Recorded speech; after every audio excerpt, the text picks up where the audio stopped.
자, 지금부터요, 주택임대차 보호법을 보도록 하겠습니다. 자, 1번이요. 주거용 건물에 해당하는지 이렇게 돼 있죠. 여기서 보면 공부상의 표시 이건 아니에요. 그래서 공부상의 표시가 아니고 실지 용도에 따라 사는 거예요. 그러니까 예를 들어서 상가라고 할지라도요, 그것이 고시 원룸으로 해서 임대를 주면은 주택임대차 보호법이 적용이 되는 거예요. 아시겠죠? 자, 2번은요. 건물에 관하여 등기가 맞춰지지 아니하였거나 등기가 이루어질 수 없는 사정이 있는 경우에도 주택임대차 보호법의 적용 대상이다. 이게 무슨 말이냐? 등기가 맞춰지지 아니하였죠. 이것을 미등기 또는요 무허가 건물이다 이렇게 얘기하죠. 그래서 미등기 무허가 건물도 주택임대차 보호법의 적용 대상이 되는 거예요. 그래서 여러분요 나중에 보면 알겠지만 여기서요 우리가 미등기 무허가 건물이죠. 이것이 적용되는 게 뭐가 있죠? 주택임대차 보호법이죠. 그 다음에 또 뭐냐면 지상물 매수청권이요. 그래서 지상물 매수청권의 대상이 되고요. 그 다음에 법정지상권이요. 그래서 무허가 미등기 건물도 법정지상권이 성립할 수 있다 이 말이죠. 그래서 미등기 무허가 건물은 세 군데서 문제가 돼요. 자, 그러면 3번 대지에 관한 저당권 설정 후 이렇게 돼 있죠. 여기서 먼저 대지에 대해서 저당권이 설정되고 난 후에 신축이 됐다 이 말이죠. 그러면 대지의 매각 대금에서는 우선 변제를 받을 권리가 있다 없다? 없다 이 말이죠. 이것은 무엇을 얘기하냐면 우리가 이제 주택임대차 보호법의 적용 대상은 원칙적으로 저당권의 경우는요 건물의 저당을 잡으면 건물의 매각 대금에서만 우선 변제를 받고 대지의 저당을 받으면 대지의 매각 대금에서만 우선 변제를 받아요. 무슨 말인지 알겠죠? 그런데요 여기서 이제 보시면 여기요 우리가 주택임대차 보호법은 어떻게 되냐면 법조문에요 이 을은 분명히 건물에 대한 임차인이잖아요. 그런데 대지의 매각 대금을 포함해서 우선 변제를 받을 수 있다 이렇게 법에 규정이 되어 있어요. 그래서 이제 이것을 이제 어떻게 하냐면 먼저 첫 번째 이게 무허가 건물이다 또는 미등기 건물이다. 그러면 건물은 경매가 안 될 거 아니에요. 그건 대지만 경매될 거 아니에요. 대지의 경매 대금에서 을이 우선 변제를 받을 수 있고요. 만약에 토지와 건물이 같이 경매가 신청이 됐다가 건물에 대한 경매만 취하가 되고요. 대지만 경매가 될 수 있잖아요. 그러면 대지의 경매 대금에서 을은 우선 변제를 받을 수 있고요. 만약에 이 상태에서 대지만 변환될 게 소유자가 변경이 돼요. 변경이 된 상태에서 경매가 돼. 그래도 대지의 경매 대금에서 우선 변제를 받을 수가 있는 거예요. 그런데 뭐는 안 된다. 뭐는 지금 여기 우리 문제에서 보듯이 이 토지에다가 을이 먼저 저당을 잡아요. 저당권이 먼저 있고 여기다가 갑이 건물을 짓고 그 다음에 갑이 이것을 병한테 임대차를 준다 이 말이죠. 그러면 이 건물의 임차인은 대지의 경매 대금에서 우선 변제를 못 받아요. 그러면 누구를 보호하기 위한 것이다? 여기요 저당권자를 보호하기 위한 것이다 이 말이죠. 그런데 이것과 이제 또 같이 연결이 되는 게 뭐냐면 좀 이따 나오겠지만 이게 원래요 이게 상가 건물이에요. 상가 건물에서 여기 근저당이 있었거든요. 근저당이 먼저 있었어. 그런데 나중에 이 상가 건물이 주거용 건물로 용도가 변경이 된 거예요. 그러면요 여기는 이미 근저당이 먼저 있었잖아요. 그런데 여기에 있는 임차인이요 이 임차인이 소액이다. 그러면 근저당권자보다 우선해서 보호를 받아요. 왜 그러느냐? 지금 여기서 보면 뭐라고 되어 있죠? 주거용 건물인지 여부는 어떻게 판단한다? 실지 용도로 판단하는 거예요. 그러니까 실제 공부상은요 분명히 이게 뭐라고 되어 있죠? 상가라고 되어 있죠. 그런데 지금 고시 원룸으로 바뀌었다 이 말이죠. 그런 경우는 임차인이 근저당권자에 비해서 최우선 변제 우선하여 배당을 받을 수 있다 이런 말이에요. 그래서 이제 그걸 한꺼번에 보시고 그래서 지금 3번을 보면은 대지에 관한 저당권 설정 후 건물이 신축이 되죠. 그러면 건물의 즉 대지의 매각 대금에서는 우선 변제를 받을 수 없다. 맞는 말이죠. 자, 그다음에 4번은요 비주거용 건물의 주거의 목적으로 일부를 임차하죠. 그러면 어때요? 이를 주거용 건물이라고 할 수 없고 이러한 건물은 적용 대상에서 제외된다. 여기 봐봐요. 비주거용이 뭐죠? 여기 비주거용이 뭐죠? 여인숙. 여인숙이요 방이요 10칸이 있었거든요. 이렇게요 10개 중에서 한 칸을요 내실로 사용했다 이 말이죠. 그럼 봐봐요. 전체가 지금 뭐죠? 비주거용이죠. 비주거용 건물의 주거용 목적으로 일부를 사용 한 칸만 사용한다 이 말이죠. 이것을 우리는 이 건물을 이것을 주거용으로 보는 것이 아니고 전체를 뭐로 본다? 상가로 본다 이 말이죠. 그래서 적용 대상에서 제외된다 이렇게 얘기하는 것이고 5번은요 임차인의 임대인의 승낙을 얻어 전대하고 전차인이 주택을 인도받아 전입 신고를 마치죠. 그러면 그 다음날 0시부터 전차인이 틀렸어요. 누가 대항력을 취득한다? 임차인. 임차인을 직접 점유하러 간다? 간접 점유하러 간다? 간접 점유자다 이렇게 얘기하죠. 왜요? 전차인이 직접 점유자죠. 전대차를 줬으니까. 그런데 왜 그러냐? 전차인은 임대인한테 돈을 준 적이 없잖아요. 보증금을요.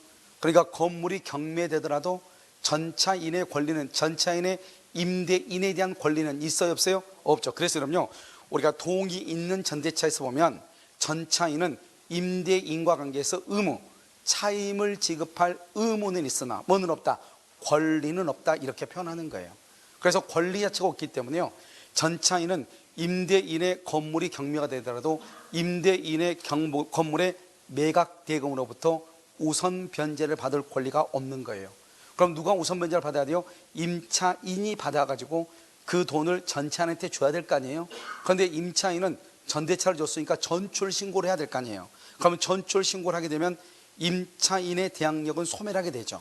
그런데 그 임차인이 대항력 소멸을 하는데 전차인이 주택을 인도받고 전입 신고를 하게 되면 대항력을 누구에게 인정한다?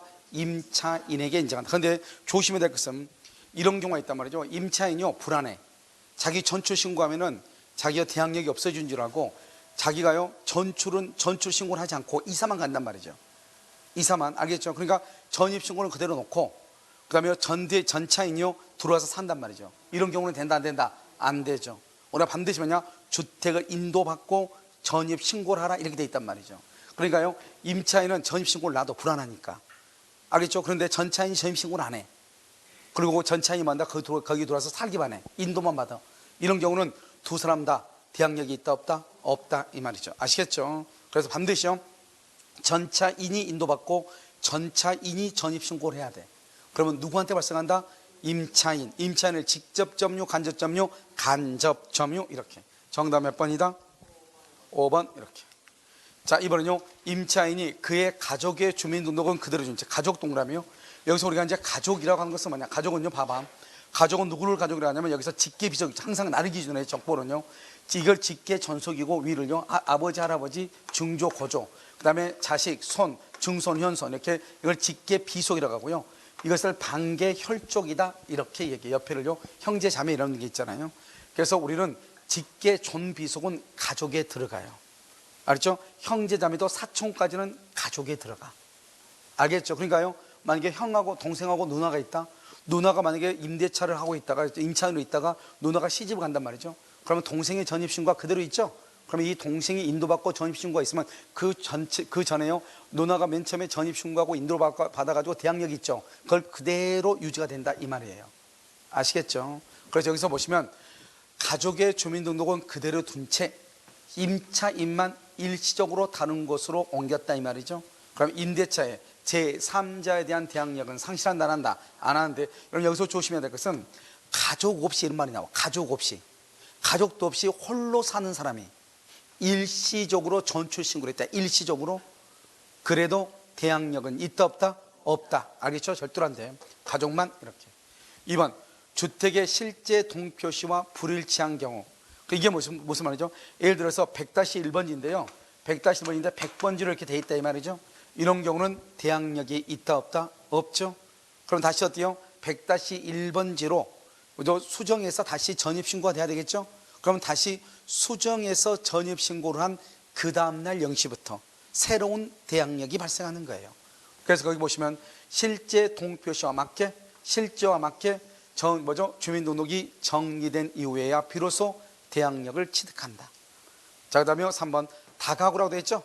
이러면 다가구는 어떻게 하죠? 다가구는 뭐가 한다? 동, 호수, 그 다음에 집원 이렇게 있는데 이 중에서 뭐만 있으면 된다? 동 필요 없고 호수 필요 없고 뭐만 있으면 된다?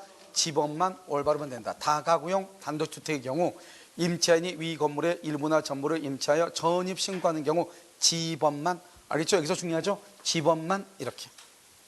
자, 4번은요 임차인들이 다세대 주택의 동호수 표시 없이, 건물이 이렇게 움직이죠.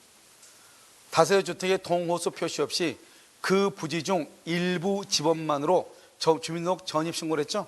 여기 일부 집원만으로 이렇게 돼 있나? 일부 집원만으로? 그럼 여기서 보면 다세대잖아요. 다세대는 반드시 뭐가 있어야 돼요? 동, 호수, 그 다음에 지번이 있어야 돼요. 동호수 지번. 알겠죠? 그래서 동호수만 있죠? 동호수가 없고 지번만 되어 있다. 그러면 전입신고로서의 효력이 있다 없다? 없다 이런 말이고요. 5번은요 담당 공무원의 착오죠. 담당 공무원의 착오로 주민등록표상의 신거주지 지번이 다소 틀리게, 이건 여러분 조심해야 돼요. 여기서 담당 공무원의 착오 이 말 있죠.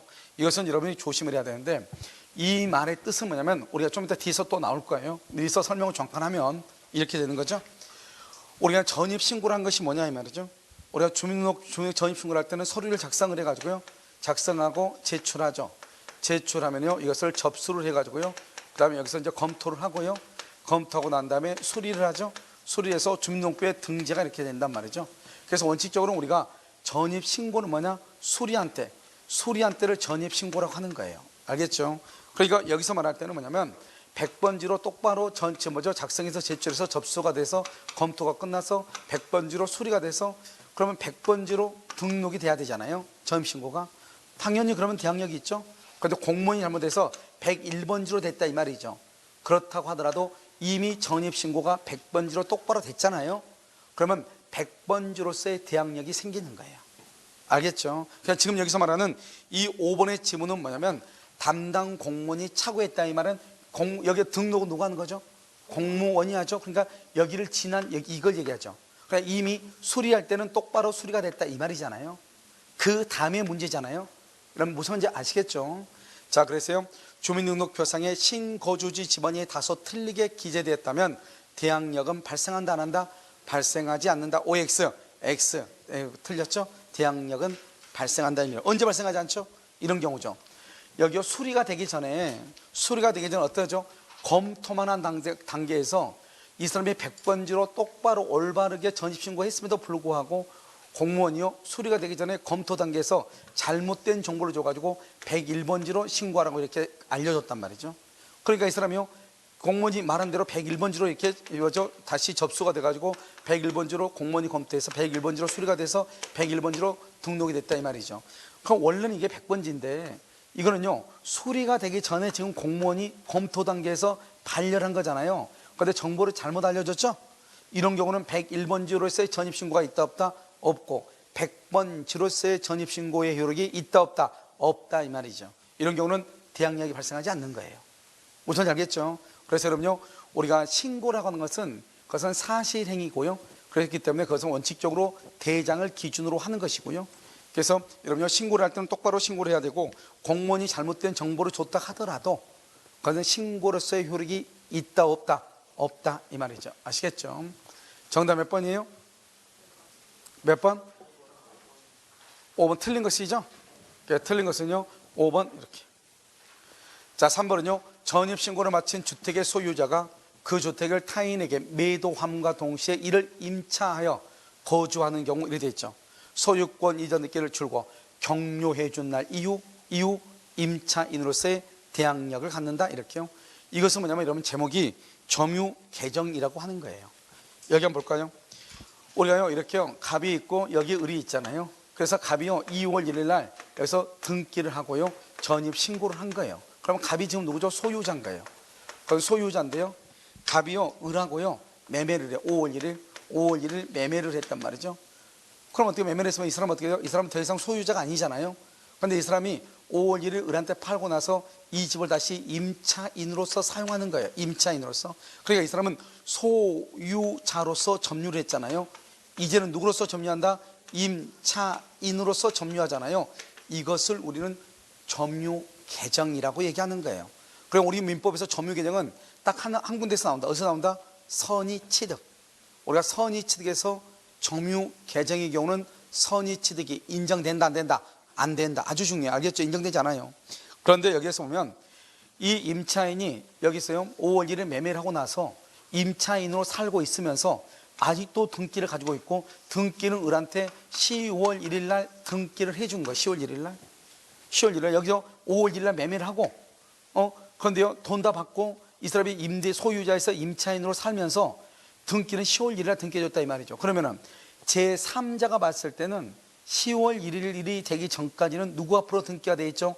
임차인 갑에게 등기가 되어 있죠. 그러니까요, 이 갑은 임차인으로 생각을 해요. 예보에서 보면은 소유자로 생각을 해요. 소유자로 생각을 하죠. 그러니까 우리가 전입신고라고 하는 것은 이것도 하나의 공시방법이거든요.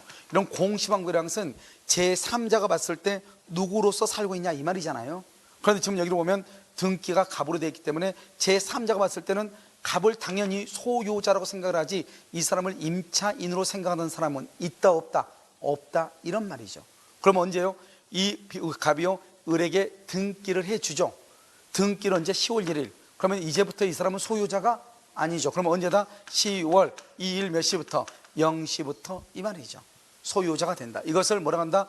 점유 개정이다, 이렇게 얘기를 하는 것이에요. 자, 한번 볼까요? 자, 1번 전입신고를 마친 주택의 소유자가 그 주택을 타인에게 매도함과 동시에 임차하죠. 그럼 여기 봐요, 여기 소유자죠. 여기는 소유자로서 점유하죠. 여기는요 임차인으로서 점유하죠. 그래서 점유 개정이다, 이렇게. 그럼 점유 개정이 오늘 선의 취득이 안 되죠. 그런데 이 사람이 임차를 했는데 등기는 나중에 줬다. 등기를 격려해 준 날 이후. 그래서 매매는 5월 1일인데 등기는 10월 1일이다. 그럼 언제? 10월 2일 0시부터 임차인으로서 대항력을 갖는다, 이런 말이고요. 3번요 주민등록 전입신고는 행정청에 도달하게 하면 신고로서 효력이 발생한 것이 아니고, 행정청이 뭐를 할 때? 수리. 여기서 신고는 수리를 할 때, 이게 아주 중요해요. 수리. 알죠? 수리될 때까지는 똑바로 신고가 됐는데 수리 이후에 공무원의 착오로 잘못 기록이 됐다. 그래도 대항력은 있다 없다? 있다, 이런 말이죠. 3번은요 정확한 지번과 동호수로 주민등록 전입신고서를 작성 제출했는데 담당 공무원이 착오로 수정을 요구했다. 봐, 똑바로 작성해서 제출했죠. 그럼 담당 공무원이 착오로 수정을 요구했죠. 그래서 잘못된 지번으로 수정하여 주민등록 전입신고가 됐죠. 그 주민등록은 임대차의 공시 방법으로서 유효이다, 유효하지 않다? 유효하지 않다. 여기서 중요한 것은 여기 보면 담당 공무원이 착오로 수정을 요구했다. 수정을 요구. 이 말은 수리됐다, 수리되기 전이다, 수리되기 전이다, 이 말이죠. 알겠죠? 그래서 수정된 전입신고대로 전입신고가 됐다. 대항력이 있다 없다? 없다, 이렇게. 4번은요 주택의 인도와 주민등록이라는 요건은 경매 절차에서 배당 요구 종기, 줄거요 배당 요구 종기까지 전입신고가 되어 있어야 돼요. 원칙적으로 여러분요 나중에 보면 알겠지만, 여러분 이제 우리가 뭐를 하냐면, 여러분 이제 나중에 이제 그 주택임대차 보호법에 따라서 임대인들이 만약에 보증금을 주지 않으면 경매를 당하는 경우가 있단 말이죠. 그럼 경매를 당하게 되면 이제 경매 절차에 대해서 쭉 이제 이렇게 한번 살펴보는데요. 그때 이제 실질적으로 어떻게 하냐면, 이제 경매를 신청을 하면 언제까지 배당 요구를 하라고 하죠. 배당 요구 종기를 정해주죠. 경매 신청이 딱 접수가 되면. 그럼 그때까지 하는데, 그러면 임차인은 그러면 언제까지 그러면 임대차 기간의 존속 기간을 볼 것인가? 배당 요구 종기가 아니고 경매가 다 끝나고 나면은 최고가 매수인이 정해지죠. 그러면 그 사람이 이제 또 이재기 절차를 거쳐 일정 기간, 그 이재기 기간 동안에 이재기 없으면 이제 최고가 매수인이 뭘 한다? 경매각 대금을 완납하게 되죠. 그러면 그 사람이 등기 없이도 소유권을 취득하죠. 그러면 이제 법원에서는 또 뭐를 하냐면 이제 배당 신고를 하라고 그래요. 알았죠? 임차인 같은 경우 보증금이 얼마이고, 보증금에 대한 비용이 얼마이고, 부대 비용은 또 얼마가 들었는지, 경매대금 뭐 이런 것들 있잖아요. 그런 것들을 신고하라고 한단 말이죠. 그러면 각 채권자들이 다 신고를 하죠. 그러면 신고를 해가지고 이제 법원에서 그걸 토대로 해서 배당표를 작성을 하는 거예요. 알겠죠? 임차인 A는 얼마, 저당권자는 얼마, 근저당권자는 얼마, 감유권자는 얼마, 이렇게 배당표를 작성하죠. 배당표가 작성이 딱 되면은 나는 이제 그 돈을 받을 수 있는 권리가 생기는 거죠. 언제든지 보증금을 반환받을 수 있는 거죠. 그러면 배당표가 작성될 때까지 임대차 기간이 존속하고, 배당표가 작성이 되죠. 그러면 이제 기간이 소멸하는 거예요. 알겠죠? 그래서 배당표가 작성되면 어떻게 돼요? 나는 나와야 되는 거예요. 무슨 말인지 알겠죠? 그래서 우리는 언제까지 전입신고가 돼 있어야 된다? 배당 요구 종기까지. 그러면 임대차 기간은 언제까지다? 경매일 경우 배당표가 작성될 때까지가 임대차 기간의 만기다, 이런 말이에요. 무슨 말인지 알겠죠? 종기가 된다, 이렇게. 자, 그 다음에요 계속되고 있어야 된다. 5번요 주택의 임차인이 임차권의 대항력을 취득한 후, 여기 봐봐, 일시적으로 일시적으로 다른 곳으로 이전했다. 대항력을 한다, 소멸한다. 그럼 지금 여기에서 여러분요 3번에 5번하고 여러분요 1번하고 차이가 뭐예요? 1번 1번 없어요? 없네요. 아니에요. 3번에 보면 우리요 가족은 그대로 놓고 가족은 그대로 놓고 나만 이전한 경우 있죠? 그런 경우는 대항력이 있어요, 없어요? 있죠. 여기는 지금 그런 말 있어, 없어? 여기는 혼자 살다 이전한 걸 얘기해. 혼자 살다 이전해. 그러면 대항력이 어떻게 해요? 소멸한다 이 말이죠. 아시겠죠? 정답 몇 번이다? 3번 이렇게. 자, 4번은요 시장군수 구청장에 의해서 직권조치로 말소 줄고요. 직권 동그라미 말소. 직권 말소가 됐다. 말소 동그라미요. 전출 신고하고 똑같죠. 대항력이 소멸한다 이 말이죠. 알겠죠? 2번 직권 말소 줄고요. 이의 절차는 말이 뭐예요? 직권 말소가 잘 됐다는 거예요? 잘못됐다는 거예요? 잘못됐다 이 말이죠. 주민등록 회복 동그라미. 그런 경우는 회복된 이후 대항력이 발생한다 틀렸어요. 그러면 맨 처음에 말소가 잘못됐기 때문에요 처음에 전입신고 그 다음날 0시부터 뭐가 있다? 대항력이 유지돼. 그러나 종전의 대항력이 그대로 유지가 되는 거예요. 여러분 봐봐요. 여기 보면 재등록이 이루어진 이후 새로운 대항력이 발생한다. 이것은 이 절차에 의해서 재등록을 한 것이 아니고, 알겠죠? 일단 직권 말소를 수용을 하고 과태료 처분을 받고 난 다음에 다시요 자기가 전입신고를 했다 이 말이죠. 그러면 그 다음날 0시고, 여기는요 직권 말소가 잘못됐다는 거잖아요. 이 절차를 거쳤다는 것은 그러면 종전의 대항력이 그대로 뭐가 된다? 유지된다 이런 말이죠. 3번은요 낙찰대금 지급기일 이전에 선순위 근저당권이 다른 사유로 소멸을 하죠. 그러면요 임차권의 대항력은 소멸한다 안 한다? 안 한다. 이 말이 무슨 말이냐 이런 거예요. 그럼 여기서 보면 우리가 여러분 여기 A가요 근저당이에요. 근저당 이렇게요. 여기 B가 전입 신고가 돼 있어요. 그 다음에 여기 확정일자가 없는 거예요. 이 사람이요 1억 5천인 거예요. 이 사람이요 2천인 거예요. 그 다음에 여기요 C가요 저당권인데요 이 사람이 2억인 거예요. 그런데 이 경매대금이 2억 2천밖에 안 되는 거예요. 2억 2천밖에 안 돼. 자, 그럼 봐봐요. 이 사람 누가 경매를 청구하든지 간에 근저당권자가 말소 기준 권리죠. 그럼 어떻게 돼요? 1번 이하의 권리는 전부가 다 뭐가 된다? 소멸하죠. 소멸하죠. 그럼 잘 봐. 지금 여기 2천이죠. 2천이면 이 사람 2천 가져가고요. 이 사람 지금 전입신고가 되어 있고 확정일자는 없다고 그랬죠? 전입신고는 되어 있지만 1번보다 밑이니까요 무조건 소멸하고요. 대항력은 없죠? 이 사람 지금 1억 5천이니까 소액이다 아니다? 아니죠. 그래서 최우선 변제를 못 받아요. 그럼 우선 변제를 받으려면 뭐가 있어야 돼요? 확정일자. 근데 확정일자가 있어요 없어요? 없죠? 그러면 또 우선 변제도 못 받아요. 나머지 2억을 누가 가져간다? 저당권자가 받아가는 거예요. 무슨 말인지 알겠죠? 그럼 이 사람은요 1억 5천 손해 보는 거죠. 그런데요 지금 이 사람이 그러면 여러분이 만약 B라고 하면 어떻게 해야 돼요? 내가 지금 전입신고는 되어 있잖아요. 그럼 뭐가 있다? 이 사람만 없으면 내가 뭐는 있어? 대항력은 있고, 대항력이 있으면 나중에 경락인이 나를 책임을 져야 된단 말이죠. 아시겠죠? 그럼 어떻게 하면 돼요? 내가 이 2천만 원 대신 갚아야지. 어쩔 수 없죠. 돈 빌려가지고. 그럼 돈 빌려서 갚으면 저당권 없어지죠? 그럼 누군가 경매로 들어와도 C부터 없어지지. 나는 소멸한다 안 한다? 전입신고가 되어 있으니까 소멸하지 않죠. 그래서 나는요 경락인한테 말 수 있다, 대항할 수 있죠. 그래서 여러분요 만약에 이러한 형태로 해가지고 등기부가 만들어져 있잖아요. 등 딱 봤더니요 그러면 어떻게 해야 돼요? 이 B를 찾아가가지고 당신 어떡할래 물어봐야 돼요. 알겠죠? 이런 B의 경우는 당연히요 경매가 진행되는 중에 얘를요 어떤 돈을 갚아버릴 수 있단 말이죠. 만약에 1번이 경매를 청구했을 때 돈을 갚아버리면 경매가 다시 어때요? 취한가 돼서 다시 이제 원상태로 복귀가 되겠지만, 만약에 C가 경매를 청구했다고 해봐. 그러면 얘가요 돈이 소멸해도 문제가 돼 안 돼? 안 된단 말이죠. 이런 경우 만약에 내가 딱 봐가지고 맨 처음에 경매가 들어왔을 때는 1번이 있었으니까 1번부터 다 없어지니까 나는 이 건물이 2억 2천이다 내 생각에. 그러면 2억 2천 딱 들어갔다 해봐. 그러면요 나는 낭패를 볼 수 있죠. 왜요? 이 사람이요 얘 것을 대신 갚아버리고 자기가 1번으로 남아있죠. 그러면 자기는 어떻게 돼? 1억 5천에 대해서 대항하죠 경락인한테. 그러니까 경락인은요 이 B한테요 1억 5천을 반환하지 않는 한 저 집을 달라고 할 수 있어 없어? 없게 된단 말이죠. 그러니까 어떻게 돼요? 이 사람은 졸지에 어떻게 된다? 2억 2천에다가 1억 5천 하면 3억 7천의 집을 사는 꼴이 돼버리죠. 그러니까 이런 구조로 되어 있을 때는 경락받고자 하는 자는 반드시 B한테 가가지고 돈을 갚을 것인지 말 것인지 물어봐야 되죠. 만약 꼭 2천이라고 이걸 8천이라고 해봐. 8천이라고 할지라도 이 사람은 돈을 갚을 가능성이 있어 없어? 있죠. 얼마를 건지니까 7천을 건질 수 있으니까. 내 말 지금 이해되셨나요? 그러니까 어떤 이유로 인해서 선순위 근저당권이 어떤 이유인지 모르겠지만 소멸했다 이 말이지.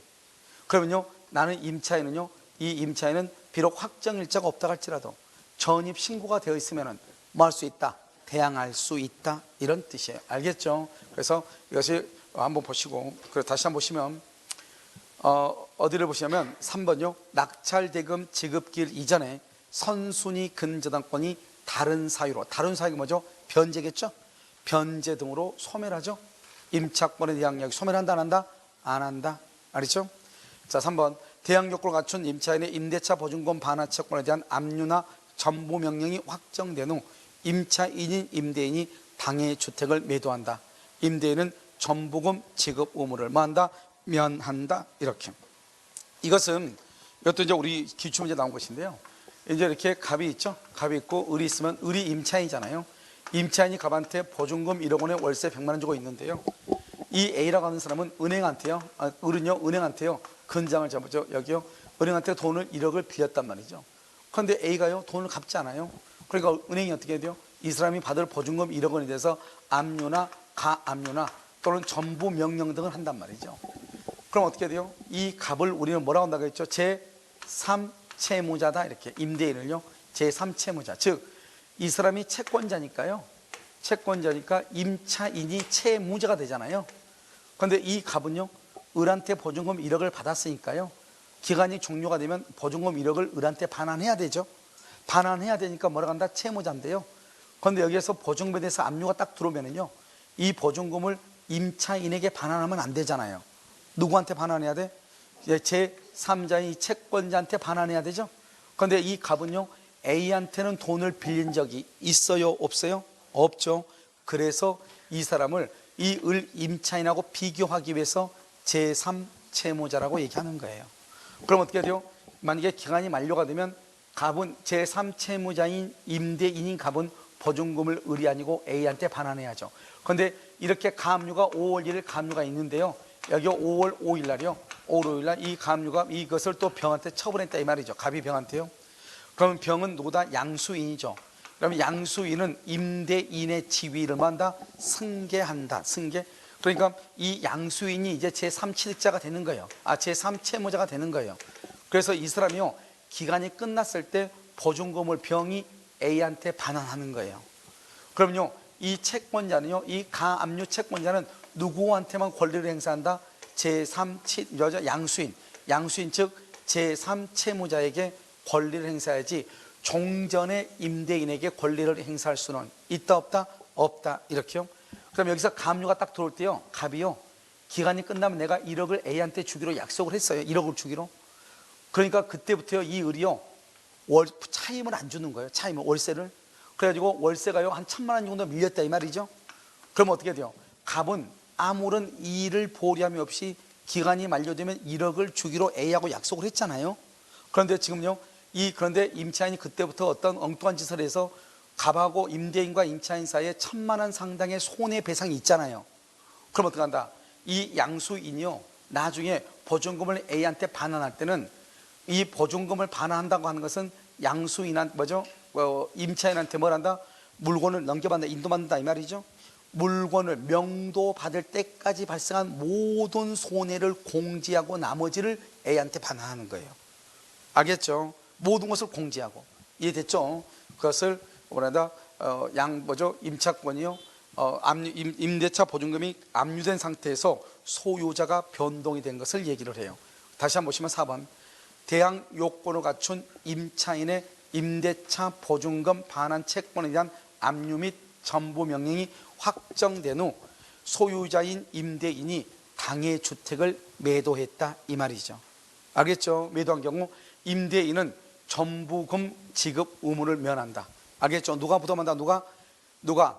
양수인이 제3채무자의 지위를 승계한다. 그래서 누가요? 양수인이 제3 채무자의 지위를 승계한다 이런 말이에요. 아시겠죠? 5번 후순위 저당권자에게는 대항할 수 있는 임차권이라도 소멸된 선순위 저당권보다 뒤에 등기되거나 대항력을 갖춘 임차권은 함께 소멸하고 경락인에 대해서 임차권의 효력을 말 수 없다, 주장할 수 없다. 그럼 이건 지금 뭘 얘기하죠? 이 5번을 딱 읽으면서 여러분요 무슨 말인지 금방 알아야 돼요. 알겠죠? 지금 이 5번에 보면 A, B, C 중에서 임차권은 순위가 몇 번이에요? 몇 번? 1순위다, 2순위다, 3순위다. 몇 순위? 2순위죠. 지금 임차권은. 알겠죠? 임차인이죠? 여기 저당권이 있고 여기 저당권이 있잖아요. 그러니까 이 임차인이 선순위 저당권보다는 후순위지만 후순위보다는 선순위다 이 말이죠. 그건 지금 경매를 누가 청구했어요? A가 청구했어요? C가 청구했어요? C가 경매를 청구했다 이 말이에요. C가. 그러니까 C보다는 선순위지만 저 위에 있는 저당권보다는 후순위죠. 우리가 경매가 되면은 항상 경매는 누구를 기준으로 한다? 누구를? 어떤 저당권자? 최선순위. 항상 여기를 기준으로, 최선순위를 기준으로 해. 누가 경매를 청구하든지 간에 관계없이. 그러면 최선순위 이하는 무조건 다 뭐가 된다? 소멸한다. 최선순위 이하는 무조건 다 소멸을 해. 알겠죠? 그러니까 이 임차인은 경락인에게 대항할 수가 있다 없다? 없다. 그래서 대항하지 못한다. 대항할 수 없다. 이렇게 얘기를 하는 거예요. 아시겠죠? 자, 정답 몇 번이다? 몇 번이요? 2번이다. 이렇게. 자, 5번은요. 저당권 설정 등기 후에 임대차 보증금을 증액하기로 한 합의는 건물을 경락받은 소유자에게 말할 수 없다. 대항할 수 없다. 그렇게 돼 있나요? 여기서 보면 뭐라 나왔다? 저당권 설정 등기 후에 보증금을 증액하기로 했죠. 그러면 건물을 경락받은 소유자에게 그 증액한 것은 대항할 수 있다 없다? 없다. 이게 무슨 말이냐 이런 거죠. 여기 지금 여기 1번은 뭐냐면 A가 이렇게 있어요. A가요 임차인이에요. 이 임차인이요 보증금이 6천에 있어요. 그 다음에 여기요 B가요 저당권이 있어요. 저당권인데요 이 A가 불안해 가지고요, 아니 불안한 게 아니고 A가요 임차인 있고 난 다음에 갑이요 임차인한테 보증금 2천을 증액해 달라고 한 거예요. 그럼 플러스 2천이 증액이 된 거예요. 이 상태에서 지금 AA 똑같잖아요. 경매가 된 거예요. 그럼 누가 말소 기준 권리다? 누가? B죠. B 이하는 말소 기준 권리죠. 그러니까요 이 임차인은 증액된 보증금에 대해서는 경락인에게 대항할 수 있다 없다? 없다 없다 이렇게 얘기를 해. 알겠죠? 그래서 증액된 부분은 대항하지 못한다. 다시 한번 읽어볼까요? 저당권 설정 등기 후에 증액을 했죠. 증액. 이 증액한 것은 경락인에게 대항할 수 있다 없다? 없다. 자, 이번은요 명의 수탁자가 신탁자로부터 주택을 임대할 권리를 포함하여 주택에 대한 처분줄고요 처분 권한을 종국적으로 이전, 종국적으로 넘겨받다. 누가요? 수탁자가요. 이러한 수탁자도 임대인의 지위를 뭔 걸로 본다? 승계한 것으로 본다. 그래서 임대인의 지위를 승계 이렇게. 자, 3번 임차인이 임대인의 지위 승계를 원하지 않을 때 이렇게 돼 있죠. 그럼 여기를 한번 봐요. 우리가 이제 여러분 그 대항력이라는 거 기억나죠? 대항력. 여기 A가 있고 A가 있죠. 그럼 A가 여기서 주택을 인도받고 뭘 한다? 전입신고를 이렇게 했잖아요. 그러면 이 사람은 여기서 뭐가 생기죠? 대항력이 생기죠. 대항력이요. 그래서 주택을 인도받고 전입신고를 했을 때는 대항력이 생기는 거잖아요. 이런 상태에서요 건물주가요 중간에 바뀐 거예요. 누구한테? 병으로요. 그걸 양수인이라고 하죠. 그러면 양수인이란 말이 뭐죠? 양수인은 뭘 얘기한다? 이 사람이 지금 누구죠? 이 사람이 종전 임대인이죠. 그러면 이 사람의 양수인은 뭐죠? 누구의 지위요? 임대인, 갑의 지위를 뭐 한다? 승계하잖아. 지위를 승계. 갑의 지위를 승계를 해. 그러니까 원래는 이 갑을 뽑아내고 갑의 자리에 병이 들어간다 이 말이잖아요. 그럼 결국 뭐냐면 이 A가 주택인도와 전입신고를 해서 대항력이 있으면 이 A는 양수인에게 대항할 수 있죠. 그 말은 양수인에게 보증금 반환을 청구할 수 있다 이런 말이에요.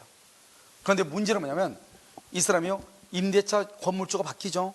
그러면 이 임차인은 상당한 기간 안에 이 일을 제기해서요 임대인한테 보증금 반환을 청구할 수가 있어요. 보증금 반환을. 알겠죠? 그러면 어떻게 한다? 종전 임대인이 보증금을 반환해야 돼.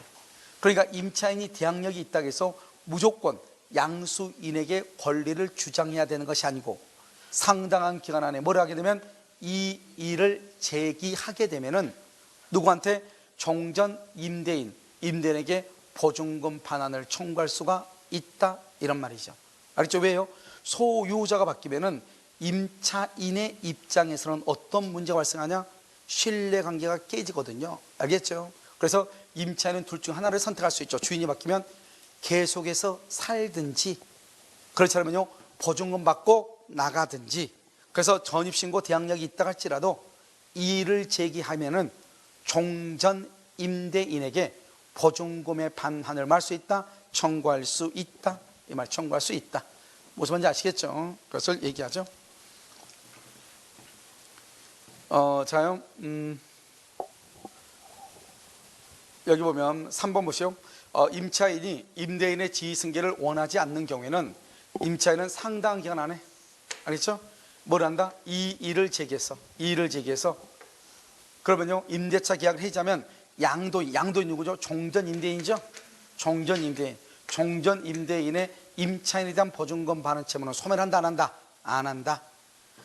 자, 4번요. 임대주택이 양도된 경우 양도인은 임차인에 대한 보증금 반환 채무를 뭐 한다? 면하게 된다. 여기 지금 뭐가 되죠? 문제가 대항력이 가는 거죠. 대항력의 말은 임차인이 전입신고를 해서 대항력이 있는데 건물주가 바뀌었다, 이 말이죠. 알겠죠? 그러면 양도인 누구죠? 종전 임대인이죠. 원칙적으로 임차인은 양수인에게 말 수 있다, 대항할 수 있는 거죠.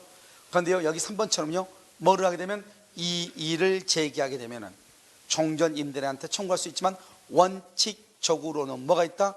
대항력이 있다, 이 말이죠. 그러니까 양수인에게 말 수 있다, 대항할 수 있다, 이런 말이에요. 자, 4번은요 임대주택이 양도가 되죠. 그러면 양도인은 보증금 반환 채무를 면한다. 이 말이 지금 뭐하고 똑같다? 3번하고 똑같은 말이라고 그랬죠, 지금 방금. 알겠죠? 둘이 똑같아. 하나를 바꾸는 거죠, 지금. 알겠죠? 자, 5번. 임차인의 임대차 보증금 반환 채권이 가압류. 아까 얘기했었죠. 가압류된 상태에서 임대주택이 양도되면 양수인이 채권 가압류에 줄고 제3채무자의 지위를 승계. 누가요? 양수인이 제3채무자의 지위를 승계하고 가압류권자 또한 누구한테만? 양수인 누구죠? 제3채무자의 지위를 승계한 사람, 양수인에 대해서만 권리를 말할 수 있다, 행사할 수 있다, 이렇게. 아시겠죠? 행사할 수 있다. 정답 몇 번이다? 2번. 이렇게. 자, 6번은요 틀린 것은 최 선순이 전세권자로서의 지위와 주택경제보호법상 대항력을 갖춘 임차인으로서의 지위를 가지고 있는 사람이 전세권자로서 배당 경우 줄고, 그러면요 나머지 보증금 줄고, 나머지 보증금, 여기 전세권자로서 배당 경우겠죠. 나머지 보증금에 대해서는 대항력을 행사할 수 있다, 없다, 틀렸어, 있다, 이렇게. 자, 이거 한번 보세요. 우리가 이제 이런 것도 이제 간단한 문제인데요. 여기 우리가 주택임대차에서 중요한 게 뭐냐면 여기 A가 있죠. A가요 보증금이 1억이에요. 서울에서요. 이 사람 전입 신고가 돼 있어요. 그럼 이 사람은 확정 일자가 있어요. 그런데 여기요 저당권이요 딱 들어온 거예요. 저당권이 들어오니까 불안한 거예요. 그러니까 A가 또 여기서 전세권을 설정한 경우가 있다, 이 말이죠. 여기서 전세권 설정한 경우 있고 여기서 전세권 설정한 경우가 있고. 그런데요 지금 우리는 어디에 전세권이 있냐? 여기에 전세권 있죠, 위에. 지금 임차인 전입신고 확정일자보다 위에. 알겠죠? 그럼 어떻게 돼요? 여기서 보면 이 사람은 지금 전입신고가 돼 있죠. 전입신고가 돼서 뭐가 있다? 대항력이 있어요. 그럼 대항력하고 확정일자가 있어서 뭐가 있다? 우선 변제권이 있고요. 여기요 이 1억을 말한다 소액이라고 그래요. 소액 임차인하고 대항력을 말한다 최우선 변제권이다, 이렇게 얘기해. 그럼 어떻게 된다? 임차인은요 지금 우리나라가요 이 임차인에 대한 권리가 엄청나게 강화가 돼 있어. 알겠죠? 채권임에도 불구하고요. 그래서 여러분 지금 우리가 몇 번 내가 법 얘기했죠?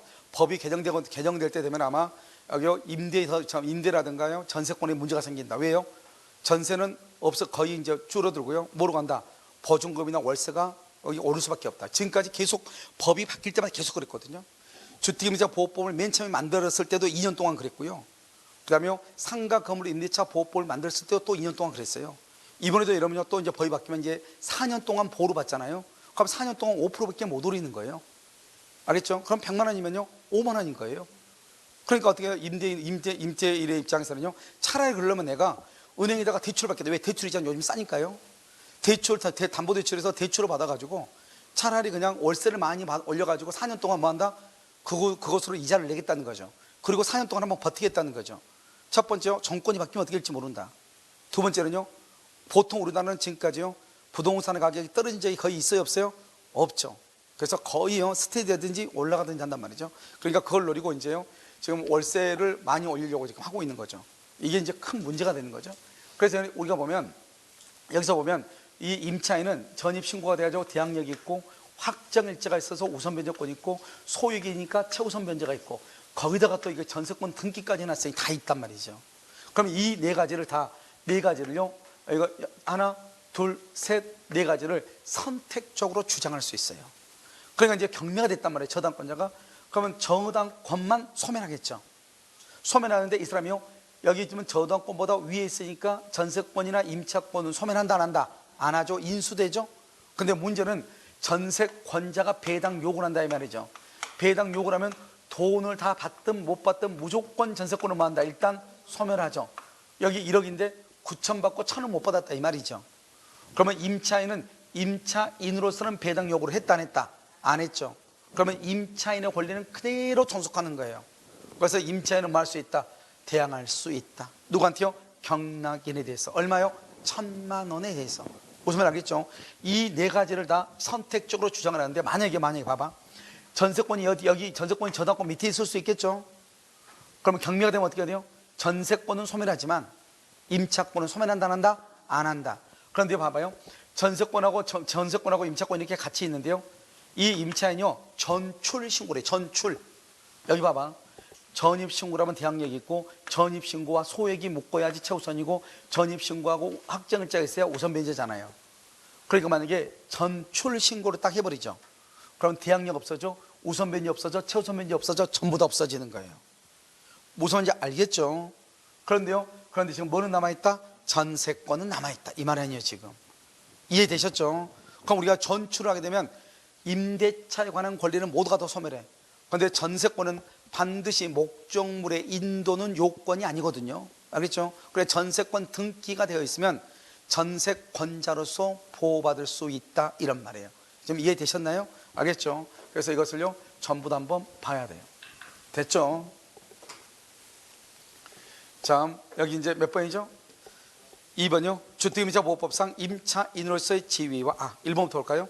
최선순위 전세권자로서 지위와 주택임차보호법상 대항력을 갖춘 임차인으로서의 지위를 함께 가지고 있는 사람이 전세권자로서 배당력을 줄고, 그러면요, 나머지 보증금에 대해서는 뭐 할 수 있다? 임차권으로서 대항할 수 있다 이 말이죠. 알겠죠?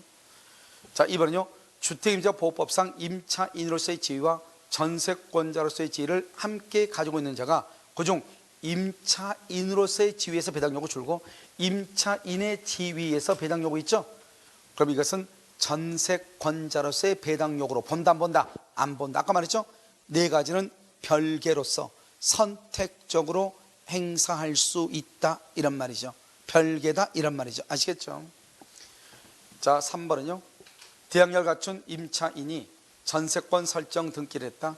전세권 설정 등기가 선순위 근저당권의 실행에 따른 경락으로 말소된다 할지라도 주택임차보호법은 상실한다 안 한다? 안 하지. 그럼 5번은 뭐예요? 5번은 이거죠.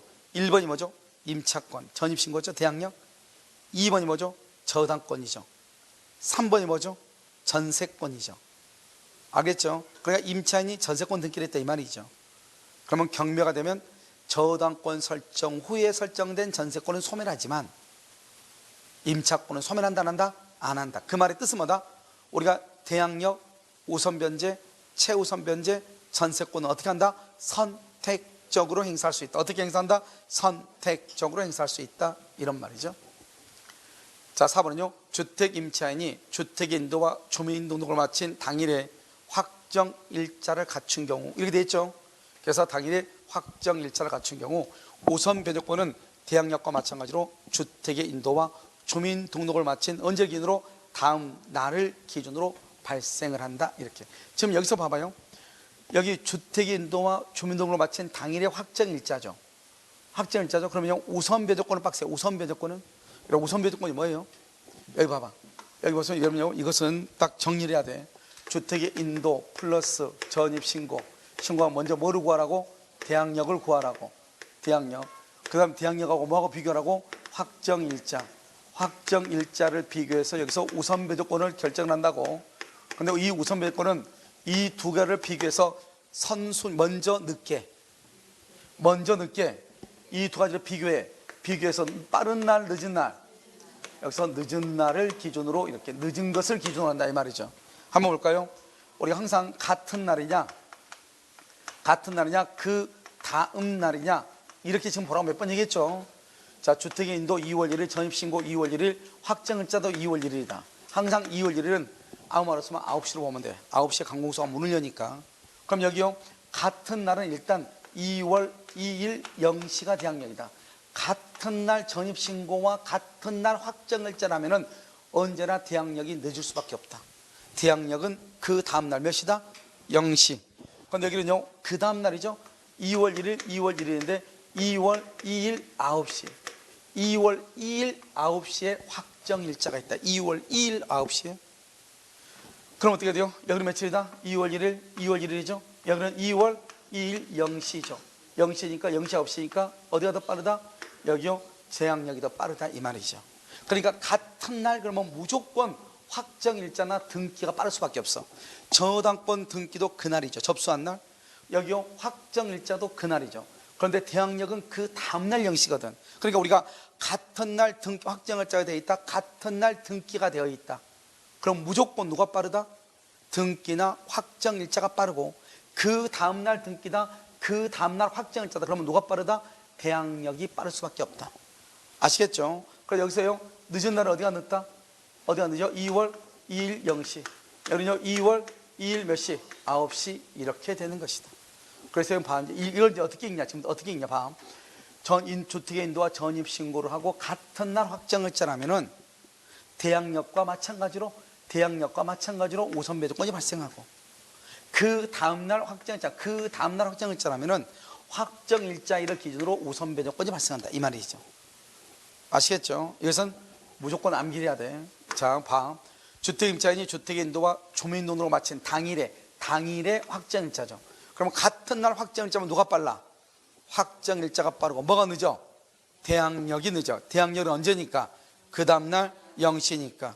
그러니까 우리는 우선 배정은 빠른 날을 기준으로 한다, 느린 날을 기준으로 한다, 늦은 날을 기준으로 한다. 늦은 날. 그러니까요, 봐봐. 주택의 인도와 주민등록을 마친 다음 날을 기준으로, 주택의 인도와 주민등록을 마친 다음 날은 뭐라고 그래? 대항력 발생이죠. 대항력이 발생한 날을 기준으로 우선 변조권이 발생한다 이 말이에요. 그 다음에 5번, 아파트 수분양자가 분양자로부터 열세를 교부받아 임차인을 입주케 하고 임차인이 주임법상 대항력을 갖춘 후 다른 사정으로 분양계약이 해제되어 임대인인 수분양자가 주택의 소유권을 취득하지 못한 경우, 그래서 임차인은 아파트 소유자인 분양자에 대해서 임차권으로 말할 수 있다, 대항할 수 있다. 지금 이 말이 지금 무슨 말이에요? 우리는 아까 여러분 혹시 이거 기억나나요? 처분 권한 등을 부여받은 명의수탁자 기억나요? 처분 권한 등을 부여받은 명의수탁자 기억나? 그 명의수탁자도 임대인의 지위를 망구로 본다, 승계한 것으로 본다. 자, 그럼 봐봐요. 지금 이게 뭐냐면, 원래 이 아파트가 있는데요, 이게 뭐죠? 아파트가 뭐가 있어요? 무슨 아파트 있죠? 아파트 이름이 뭐가 있어? 뭐? A 아파트가 있어. 알겠죠? 그래서 A 아파트가 이렇게 있는데요, 이게 이제 이 사람이 이제 분양자잖아요. 분양자고요. 이 아파트를 분양을 받는 사람은 뭐죠? B죠. B를 뭐란다? 수분양자다. 이렇게 아파트 우리가 분양받은 사람. 그런데요, 이 사람이 분양 대금을 완납을 해야 되는데 분양 대금이 부족한 거예요. 그러니까 뭐란다? 분양자한테 키를 달라는 거죠. 키를 주면은 내가 이것을 C한테 임대를 줘가지고 보증금을 받아가지고 그것으로 분양 대금을 치르겠다 이 말이죠. 그러니까요, 분양자가 키를 줬단 말이죠. 키를 줘가지고 C하고 임대차 계약을 체결하고 C는 보증금을 주고 이사를 들어왔는데, 나중에 이 사람이 보증금은 안 낸 거예요. 뭐죠? 분양대금을 못 낸 거예요. 그래가지고 A하고 B 사이에 분양계약이 해제가 돼가지고 이제 완전한 소유권이 분양자한테 이렇게 회복이 된 거예요. 이런 경우 이 C는요, 이 B한테 보증금을 뭐 5천 줬을 거 아니에요. 그 이 5천을 누구한테 청구할 수 있느냐? A한테 청구할 수 있다 이 말이죠. 왜요? 이 수분양자는 임대를 줄 권한이 있는 사람이고요, 이 수분양자의 권한이 소멸되고 본래의 권한자한테 권한이 회복이 됐잖아요. 그럼 어떡한다? 이 사람은 권한이 있는 사람과 임대차 계약을 체결했기 때문에, 알겠죠? 이것은 대항력이 있잖아요. 그 상태에서 소유자가 모든 권한이 A한테 회복이 되기 때문에 C는요, A한테 보증금 반환을 청구할 수가 있는 거예요. 알겠죠? 그래서 이것을 우리는 뭐라고 얘기한다? 임대 권한을 줄 수 있는. 그래서 우리는 보면 임대인의 지위를 승계한다 이런 말을 하죠. 이때 지위를 승계하는 것은 뭘 얘기한다? 임대 권한을 줄 수 있는 사람. 그 임대 권한을 줄 수 있는 사람이 누구냐? 수분양자가 분양자로부터 열세를 교부받아 임차인에게 입주케 했다 이 말이죠. 알겠죠? 그러니까 이 사람도 임대를 줄 수 있는 권한이 있고요, 임대를 줄 권한이 있는 자가 임대차 계약을 체결했으니까 임차인은 임차인으로서 권리를 보호를 받고요, 나중에 분양자와 수분양자 사이에 계약이 해제가 돼서 모든 권리가 분양자에게 회복이 되면은요, 당연히 임차인은요, 분양자에게 보증금 반환을 청구하는 거예요. 알겠죠? 그래서 분양자는 임대인의 지위를 망으로 본다, 승계한 것으로 본다 이 말이죠. 알겠죠? 정답 몇 번이죠? 몇 번? 1번이요? 자, 7번은요. 확정일자를 받은 임대차 계약서에 임대차 목적물을 표시하면서 아파트의 명칭과 그 전유 부분의 동호수 기재를 누락한 경우에도 확정일자 요건을 갖추었다고 볼 수가 있다. 참 어려운 말이죠. 우리가 여러분 봐봐요. 전입신고를 할 때는 뭐가 있어야 돼요? 동호수 지번이 있어야 되죠. 그런데 여러분 봐봐요. 확정일자죠. 확정일자라고 하는 것은 뭐냐면 변경할 수 없는 일자를 확정일자라고 그래요. 우리가요, 전세권이나 저당권을 보면은 전세금이 얼마인지, 그 다음에 저당권의 피담보 채권이 얼마인지 하는 것이 딱 등기부에 나와 있어 안 나와 있어? 나와 있지만 임대차 보증금은 얼마인지 모른다고. 왜요?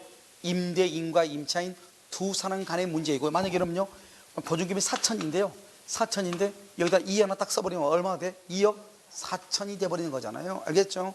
이렇게 언제나 위조 변조가 가능하죠. 그러니까 이런 것을 막기 위해서 하는 게 바로 확정일자란 말이죠.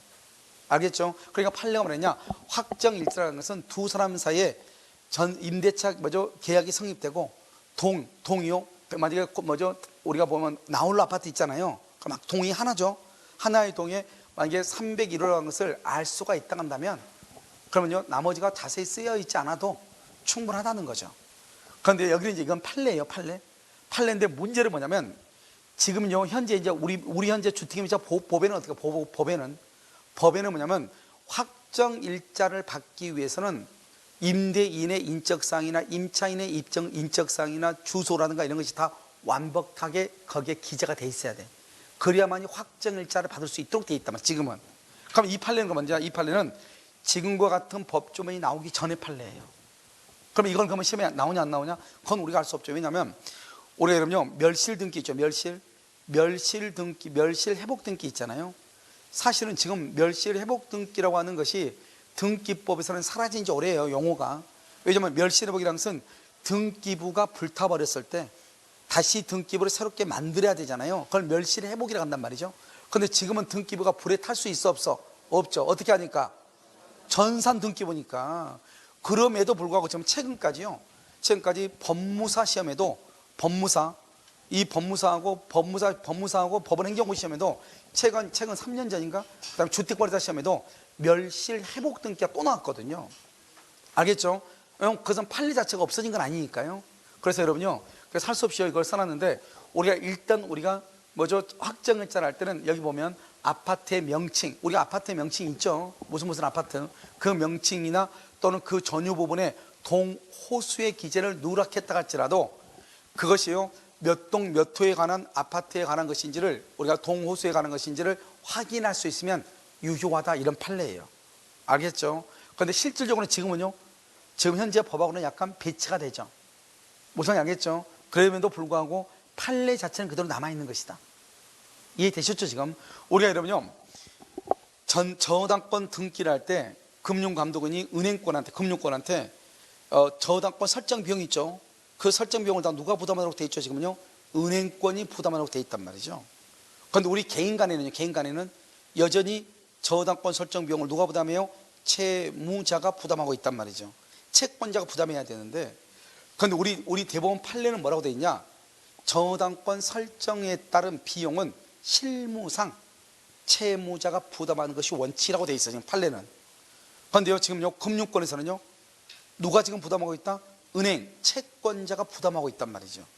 알겠죠? 그것도요, 법에 의해서가 아니고 우리가 이제 정부에서 이제 공고사항이죠. 금융감독원이 그렇게 못하겠단 말이에요. 왜요? 이러면 당연히 자기 권리를 보존하려고 하는 사람이 비용을 내야죠.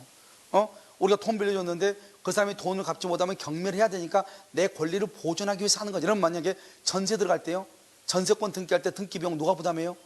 전세권자가 부담해요. 왜요? 내가 그 전세금에 대해서 혹시 못 받을까 봐서.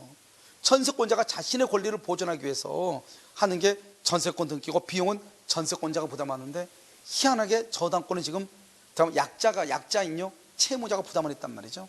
그런데 실질적으로 이제 우리가 금융감독원에서 은행권이 부담해야 된다 이렇게 했단 말이죠. 그래서 지금은 은행권이 부담을 하고 있는데, 일반 개인 간의 거래에서 저당을 잡잖아요. 그럼 여전히 그건 누가 부담하고 있다? 지금 채무자가 부담하고 있다 이 말이죠. 아시겠죠? 그러니까 우리가 이제 현실에 이제 판례가 폐기되거나 그런 것이 아니단 말이에요. 전원합의체. 여러분요, 얼마 전에 이재명 그 경기도지사 사건 할 때 전원합의체를 해서 전원이 지금 해가지고 대법관들 13명이서 해가지고 판결한 거 봤죠?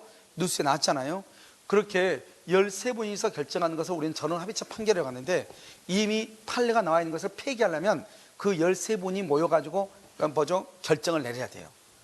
그러니까요, 그럼 어떤 사건이 있어야 되는데 아직 그거에 대한 사건이 지금 있다 없다? 없으니까요, 판례 자체는 지금 계속 유지가 되고 있다 이런 말이에요. 아시겠죠? 그런데 우리 법에는 그런 것 같아요. 법에는, 법조문에 이렇게 안 돼 있어.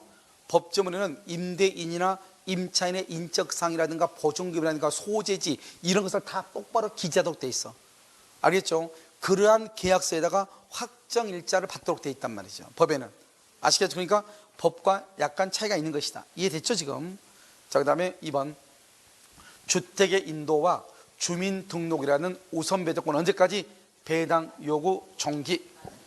3번, 주택 임차 임대차로서의 우선 배정권을 취득한 것처럼 외관을 만들었다면, 그 다음에 줄고 실제 주택을 주거용으로 사용 수익할 목적을 갖지 않는 계약. 여기까지요.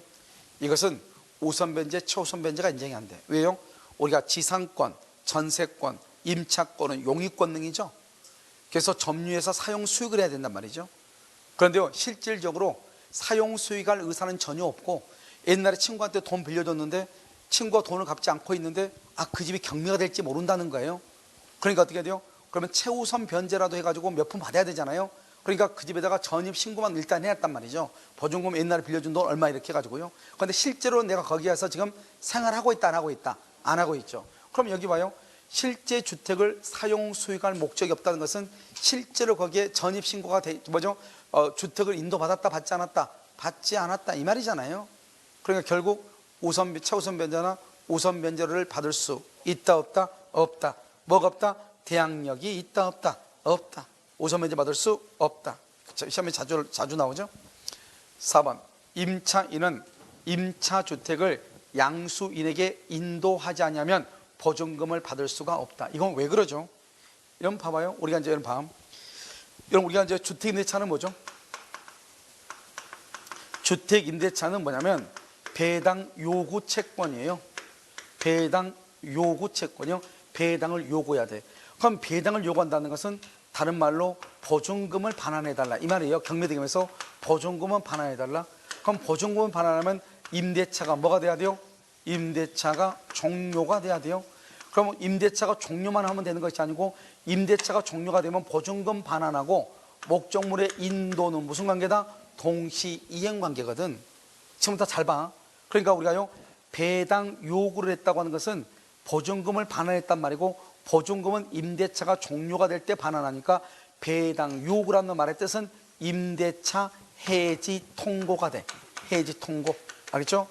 그런데요, 이때 보증금을 어떻게 한다? 목적물의 인도와 보증금에 반하는 무슨 관계다? 동시 이행이다. 그래서 여러분 만약에요, 우리가 이제 경매를 딱 받잖아요. 경매를 받으면 경락인이 뭘 가지고 있어야 돼요? 건물 명도 확인서라고 하는 서류가 있어요. 알겠죠? 이 서류를 경매법원으로부터 가져가가지고 또는 인터넷에서 다운받으면 돼. 그리고 여기다가 사인을 해줘야 돼. 내가 임차인이 배당을 받으려면 어떻게 해야 돼요? 목적물에 인도해야 돼. 그러면 인도하려면 우리가 임대인과 임차인이 같이 살고 있다가 임대라면 이사 가면 되죠. 그런데요, 경매가 되면 보증금을 어디 가서 받는다? 배당 요구했으니까 법원 가서 받아야 되죠. 근데 법원은 이 사람이 이사를 간지 안 간지 안다 모른다? 모르죠. 그러면 어떻게 해야 돼요?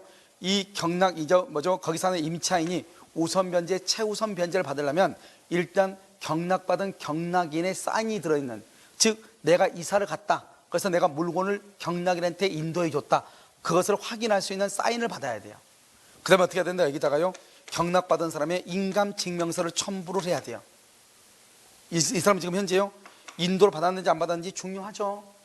알죠? 그래서 이 사람이 인도를 받았다고 하는 것을 인감증명서를 첨부해가지고 그것을요, 임차인한테 줘. 그럼 임차인이 그걸 가지고 법원에 가서 자기의 배당액을 배당받는 거예요.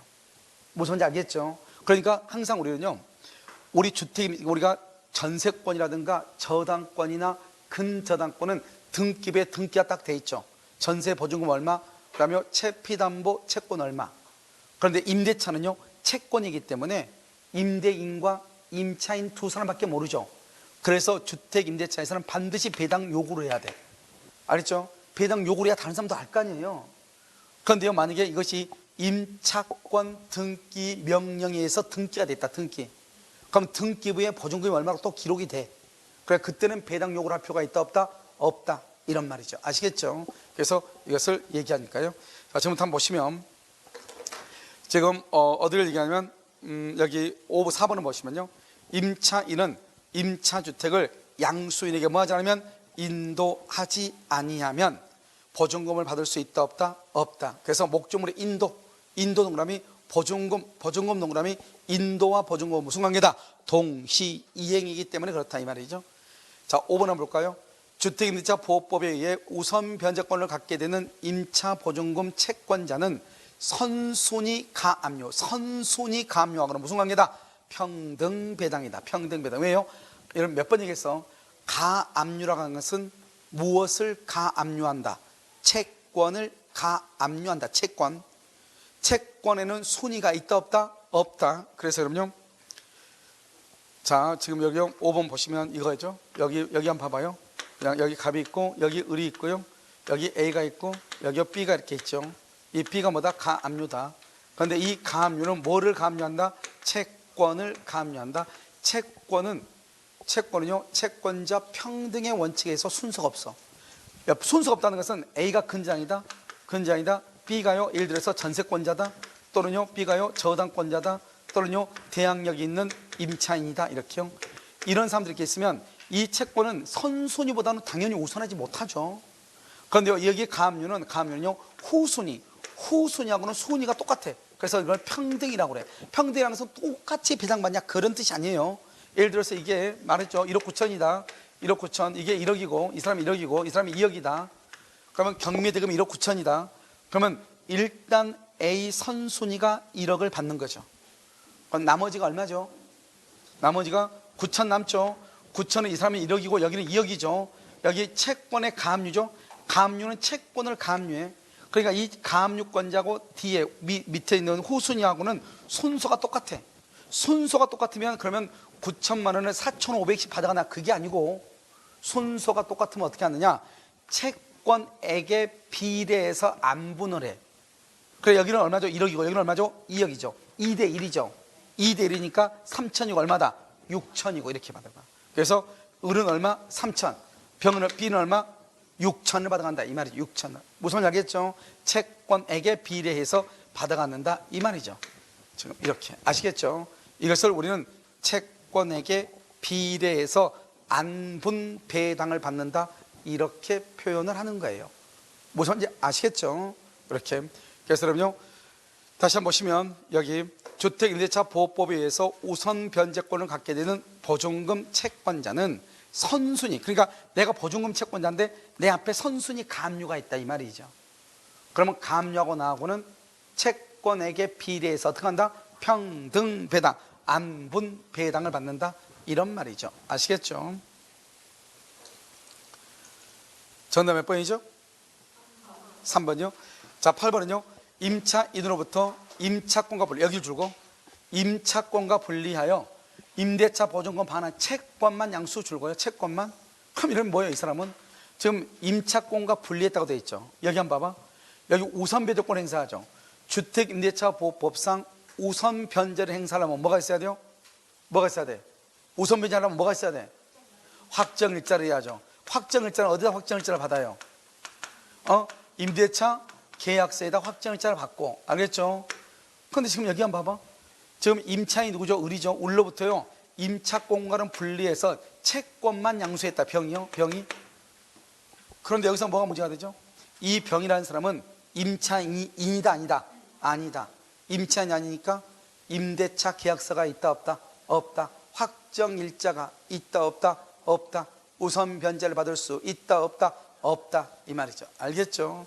그래서 우선 변제권을 행사할 수 있는 임차인에 해당한다고 볼 수 없다 이렇게 얘기를 해요.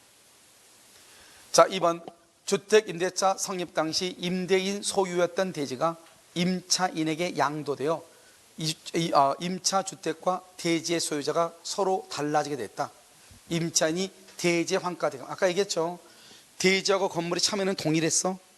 그런데 나중에 대지와 건물의 대지의 소유자가 달라졌어. 건물하고. 그래도 대지의 경매대금에서 우선 변제를 받을 수 있다 없다? 있다. 있다. 그렇죠? 그 다음에 3번은요. 대항력과 우선 변제권의 두 가지 권리를 겸유하고 있는 임차인이 우선 변제권을 선택하여 제1경매 절차에서 배당 요구. 잘 봐봐. 여기 제1경매 절차에서 배당 요구죠. 아까 이런 뭐라고 그랬죠? 배당 요구는 뭐라고 그랬어? 배당 요구라는 것은 뭘 얘기한다? 배당 요구는 뭐죠? 보증금 반환을 청구하는 것이죠. 보증금 반환. 보증금 반환은 언제다? 임대차가 뭐가 돼야 돼? 종료가 돼야 되죠. 그래서 배당 요구는 임대차 해지 통고예요. 해지 통고. 나 더 이상 임차인으로 살지 않을래 이 말이죠. 그러니까 봐봐요. 제1경매에서 임대 경매에서 경매 보증금에서 보증금 달라고 소송 뭐죠? 배당 참가를 했어. 그런데 보증금이 1억인데 9천 받고 1,000을 못 받는 거예요. 알겠죠? 그런데요, 좀 있으니까요, 두 번째 경매가 또 된 거예요. 두 번째 경매. 그러면 두 번째 경매에서 못 받은 1,000을 받을 수 있다 없다? 받을 수 없다 이 말이죠. 없다. 왜? 방금 얘기했죠. 제1경매에서 배당 요구를 했다는 것은 임대차 해지 통고라고. 해지 통고. 보증금 달라는 것은. 그러니까 이미 임대차 이 사람 더 이상 임차인이 아니다. 아닌 것이죠. 원칙적으로는. 그러니까 우리가요, 확정일자가 있어야 되는 거잖아요. 확정일자는 어디다 한다? 임대차 계약서에다 확정일자가 있어야 되는데 이미 임대차가 종료가 돼 있으니까 더 이상 확정일자의 의미가 있어 없어? 없죠. 그래서 두 번째 경매에서 우선 변제를 받을 수가 없는 거예요. 그런데 우리 법에는 뭐라고 되어 있냐? 임차권은 경락으로 인해서 소멸한다. 그런데 보증금이 모두 보증금을 배당받지 못할 때는 소멸한다 안 한다? 대항력 있는 임차권을 소멸하지 않는다 이 말이죠. 그러니까 이 사람이 1번으로서 1순위로서 전입신고하고 확정일자가 있었는데 제1순위로서 배당 요구를 했어. 그래서 돈을 다 받았는데 9천밖에 못 받고 1,000은 못 받았다 이 말이죠. 그러면 이 1,000을 위해서 두 번째 경매에서 배당 요구가 된다 안 된다? 안 돼. 이미 임대차가 해지됐으니까. 그런데 보증금은 다 받았어 못 받았어? 못 받았으니까 두 번째 경매할 때나 말든 두 번째든 세 번째든 관계없이 아무튼 경락인에게는 뭐 할 수 있다? 대항할 수는 있다 이 말이죠. 그런데요, 내가 그 돈 가지고 돈을 받기 위해서 두 번째 세 번째 경매가 되면 그 경매대금에 배당 요구를 할 수 있어 없어? 없다 이 말이죠. 그런데 뭐는 할 수 있어? 대항할 수는 있다. 그러니까 어떤 사람이든지 간에 관계없이 그 건물을 경락받은 사람은 아무튼 나한테 돈은 줘야 돼 안 줘야 돼? 줘야 돼. 그런데 나는 내가 스스로 두 번째 세 번째 경매에서 배당 참가는 할 수 있다 없다? 없다. 알겠죠? 없다. 그것이 중요해. 그래서 두 번째 못한다 이 말이죠. 자, 그 다음에요.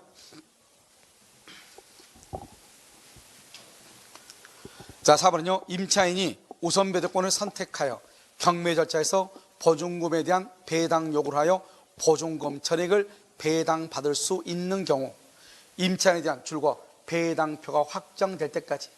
아까 얘기했죠. 배당표가 확정이 되면 그때서야 임대차 관계가 뭐가 된다? 종료된다. 소멸하지 않는다. 5번 대항 요건과 확정 일자를 갖춘 임차인들이 소액 임차인의 지위를 겸한다. 그러면 우리는 어떻게 하죠? 봐봐. 배당 요구할 때는 어떻게 해요? 배당할 때 먼저 배당할 때 첫 번째요, 저당권 실행 비용을 빼고, 두 번째는 뭘 빼죠? 제3취득자의 비용 상한 청구권을 빼고, 그 다음에 또 뭘 뺀다? 최우선 변제권을 빼고, 그 다음에 뭐다? 당해세를 빼고, 그 다음 네 번째로 뭐 본다? 우선 변제권을 뺀다 이 말이죠. 그러니까 우리가 경매에서 배당을 받을 때 최우선 변제로 먼저 받고 나머지 받지 못한 것은 우선 변제로 받는 거예요. 알겠죠? 한번 읽어볼까요? 대항 요건과 확정 일자를 갖춘 임차인들이 소액 임차인의 지위를 겸한다는 말의 뜻이 뭐죠? 대항 요건과 확정 일자 그러면 뭐죠? 우선 변제권이죠. 우선 변제권과 소액 임차니까 최우선 변제권 두 가지가 다 있다 이 말이지. 이 말이죠. 그럼 어떻게 해서 먼저 배당받는다? 최우선을 먼저 받고 받지 못한 나머지에 대해서 뭘 한다? 우선 변제를 받는다 이런 말이죠. 그래서 여기 보시면 먼저 소액 임차인으로서 뭐 받는 일정액을 우선 배당하고 여기까지 뭐다? 최우선 변제를 받고 이 말이죠. 두 번째 나머지에 대해서는 어떻게? 대항 요건과 확정 일자 이걸 말한다? 우선 변제권이죠. 순위에 따라서 배당을 하여야 하는 것이다. 알겠죠? 우선 변제 이렇게. 그래서 정답 몇 번이다? 몇 번? 3번이 된다 이런 말이죠. 3번 이렇게. 자, 9번은요. 틀린 것은요. 주택의 소유자는 아니지만 주택에 대해서 적법하게 임대차 계약을 체결할 수 있는 권한을 가진, 줄거 봐. 임대차 계약을 체결할 수 있는 권한을 가진 임대인. 아까 누구 있었어? 써 거기다가 처분 권한 있는 누구다? 임차인. 아까 우리 판례 봤었죠? 또 누가 있어? 또 하나 있었는데. 또 하나 있어. 누구? 수분양자가 분양자로부터 열세를 교부받아 수분양자가 열세를 교부받아서 임대차 준 경우 이 사람들이 실질적으로는 소유자도 아니지만 적법하게 임대를 줄 수 있다 이 말이죠. 수분양자가 열세를 교부받아 아까 얘기했었죠. 그 다음에 처분 권한이 있는 임차인 죄송해요. 처분 권한이 있는 뭐다? 수탁자 명의 수탁자. 알겠죠? 이런 경우. 자, 이번 대항력을 갖춘 주택 임차인이 당해 주택을 뭐라고요? 임차인이 봐봐. 당해 주택을 양수했어. 소유권을 취득했어. 임차인이 소유자가 됐어. 그럼 어떻게 돼? 여기 봐봐. 여기요. 이 건물이 갑의 거예요. 여기 을이 임차인이에요. 그럼 임차인이요. 이 건물을 샀어. 을이 소유자가 되죠. 그럼 임차권은 뭐가 돼? 소멸하죠, 당연히. 그러면요. 자기가 소유자니까 임차인은 그러면 소유자가 되면 임차인은 누구한테 보증금 반환을 청구하죠? 을은 누구한테 보증금 반환을 청구해? 여기 봐봐. 잘 봐. 눈 뜨고. 갑이 을이 갑의 집에 임차인으로서 보증금 1억이 있었어. 그런데 이 임차인이 건물을 샀어. 그러면 소유자가 됐으니까 임차권 소멸하죠? 그러면 이 사람은 이 을은요 보증금을 누구한테 반환 청구해? 자기한테 청구해? 그래서 보증금 반환 채무는 소멸하게 되는 거야. 그걸 혼동이라고 하는 거예요. 그래서 여기 보면 임대인의 보증금 반환 채무는 뭐한다? 소멸한다. 그걸 혼동이라고 하는 거예요. 자기가 자기한테 보증금 달라고 할 수는 없는 거잖아요. 2번요. 경락으로 소멸되는 선순위 저당권보다 D의 대항력을 갖춘 임차권은 경락인에 대해서 임대차의 효력을 주장할 수 있다 없다? 없다. 이 말은 무슨 말이죠? 1번이 저당권, 2번이 임차권 이 말이죠. 그러면 경매가 되면요 몇 번 이하는 다 소멸한다? 1번 저당권 이하는 다 소멸하죠. 그래서 임차인은 경락인에게 자신의 임차권을 주장할 수 있다 없다? 없다. 이렇게. 4번 미등기 무허가 건물이요. 이런 미등기 무허가 건물을 양도받아 사실상 소유권을 행사하는 양수인은 주택임대차보호법 소정의 임대주택의 양수인에 해당한다 안 한다? 해당한다. 그래서 사실상 소유권을 행사하는 양수인이죠. 여러분요, 우리가 이런 보면은 여러분 지금 여기 전에 여기 있었던 실장이요, 이윤희 실장 있죠? 그 실장의 그 친구가요, 서울시의 시유지 위에 있는 무허가 건물, 요즘 뭐 잘 모르겠는데 무슨 무슨 사진 찍는 거, 셀프 사진 뭐 찍는 게 그게 또 유행인가 봐요. 그 사진관을 하는데요, 거기가 무허가 건물이래요. 시유지 위에 있는 거. 거기에 대해서 임대를 들어가는데 가능하느냐? 당연히 가능하죠. 가능해. 근데 언제 문제죠? 무허가도 다 돼요? 근데 그 건물이 보증금을 안 줬을 때 내가 경매를 청구할 수 있다 없다? 없는, 이게 문제가 되는 거죠. 최악의 경우 문제가 되는 거죠. 최악의 경우. 그럼 어떻게 해야 돼요? 그러면 당연히 임대인을 상대로 해서 보증금 반환 청구 소송을 해가지고 임대인의 다른 재산에 대해서 압류해서 경매를 해야지, 그 상가 건물 자체는 경매가 된다 안 된다? 안 된다. 이런 어려움은 있는 것이죠. 무슨 알겠죠? 그런 것은 있는데, 아무튼 무허가 미등기 건물이라고 할지라도 임대차의 목적물이 될 수 있다 없다? 있다. 알겠죠? 그런데 무허가 건물을 양수받은죠. 양수. 그러면 그 사람도 당연히요, 그 무허가 건물의 소유자잖아요. 당연히 그러니까요, 임대인의 지위를 뭘한다? 승계한다. 이렇게. 그래서 양수인의 임대차 보호법 3조 제2항 소정의 임대주택의 양수인에 해당한다. 이렇게. 5번은요, 주택임대차 보호법 8조에 이런 말이 좀 어려워. 8조 이렇게 돼 있죠. 이게 바로 뭐냐? 소액 보증금이에요. 소액을 말한다? 최우선 변제라고 하는 거예요. 그래서 소액 보증금 반환 채권은 이른바 법정 담보 물건이다. 왜 법정 담보 물건일까요?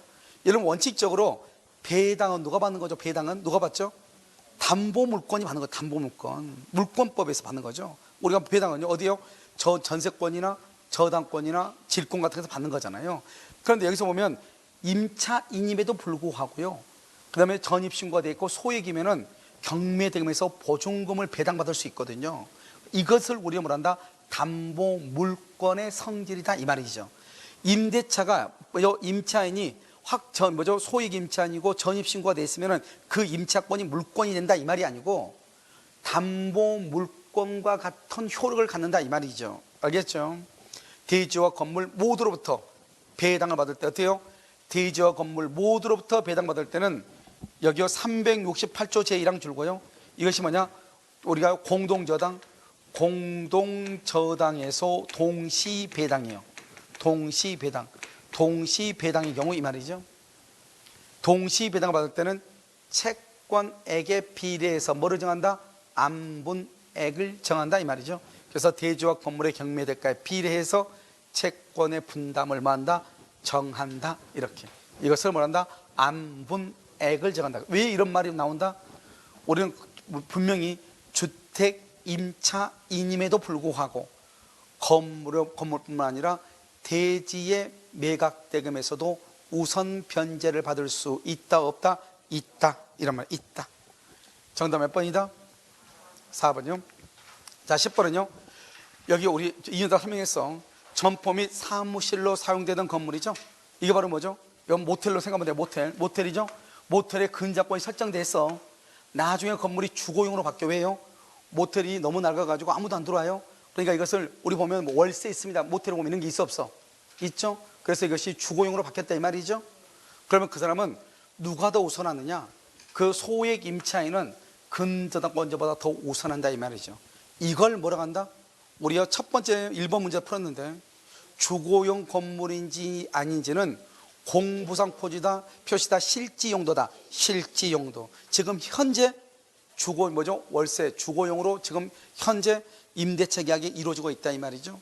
그럼 비록 과거에는 그것이 모텔로서 상가였을지 모르지만 지금 현재는 임대를 주고 있죠.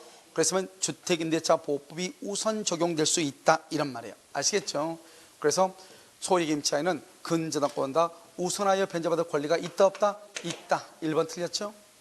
2번 주택임대차보호법에 의하여 우선 변제권이 인정되는 소액 임차인의 소액 보증금 반환 채권은 뭐를 해야 된다? 원칙적으로 배당 요구 채권. 맨 끝에 써 임차권 등기 명령에 의한 등기가 되면, 임차권 등기 명령에 의한 등기가 되면 당연 배당, 이렇게 당연히 배당을 해준다. 그 다음에 3번은요, 소액 임차인이 배당 요구를 하지 않아 배당에서 제외되죠. 왜요? 소액 임차인은 배당 요구를 해야 되거든. 그런데 소액 임차인이 배당 요구를 하지 않죠? 당연히 그럼 배당에서 제외가 되죠. 이런 경우 후순위 채권자를 상대로 부당이득 반환을 말할 수 있다. 청구할 수 있다 없다? 없다. 4번은요, 임대차 계약의 주된 목적이 주택을 사용 수익하는 것에 있는 것이 아니고, 이제 끝냈죠? 원래는 임대차는요 사용 수익을 해야 되는데 사용 수익이 아니고 일단 전입신고를 해가지고 여기 선순위 담보권자 요소에서 줄고 채권을 해소하려는 것의 주된 목적. 이것은 주택 임차인으로서 보호가 된다 안 된다? 안 된다. 그래서 임차인으로서 보호받을 수 없다. 5번 임차인이 현관문에 부착된 표시대로 주민등록을 한 결과 등기부상 실제 표시와 다르다 이 말이죠. 자, 현관문의 표시가요, 봐봐. 현관문 표시가 100번지 뭐죠? 100-1번지고요. 등기부상의 표시는 100번지다 이 말이죠. 그럼 현관문의 표시가 중요해요? 등기부상 표시가 중요해요? 등기부상 표시가 중요하죠. 그래서 대항력이 있다 없다? 없다. 그래서 정답 몇 번이다? 1번이다. 이렇게 1번 이렇게. 자, 11번은요. 대지에 관한 저당권 설정 후, 여기 했죠? 아까 했었는데 저당권 설정 후 뭐가 있다? 신축이 됐죠? 그러면 대지의 환가득임에서는 우선 배제권이 있다 없다? 없다. 2번은요. 미등기 주택의 임차인도 대지의 환가득임, 미등기죠? 미등기는 건물은 경매가 안 되잖아요. 그러면요, 대지의 환가득임에서 우선 변제권을 받을 수 있다 없다? 있다. 3번은요.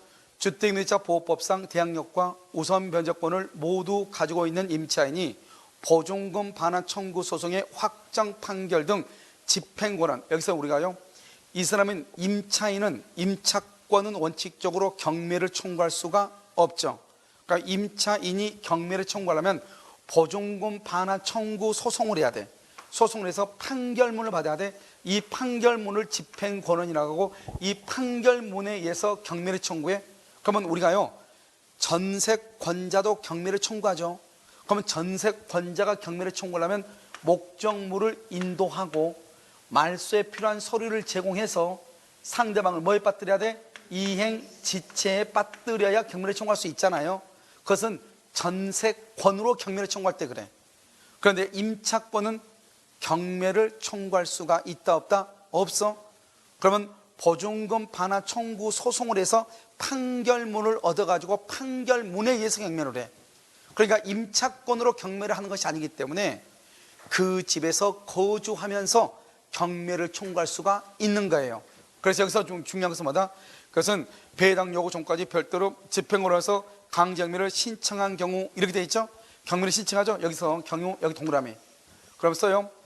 반대 급부의 이행을 할 필요가 없다.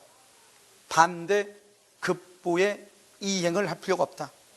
이 반대 급부의 이행이 뭐죠? 이사를 할 필요가 있다 없다? 없다. 없다. 알겠죠? 그런데 우선 변제권을 인정받기 위하여 배당 요구 종기까지 별도로 뭐 할 필요가 없다? 별도로 배당 요구는 할 필요가 있어 없어? 없다. 왜요? 이미 뭐가 돼 있으니까. 이런 봐봐. 보증금 반환 청구 소송을 했다는 말이 뭐죠? 내가 돈을 달라 이 말이잖아요. 그 소송에 의해서 경매를 청구하잖아요. 그러니까 굳이 배당 요구를 한다 안 한다? 안 해도 된다. 안 해도 된다 이 말이죠. 알겠죠?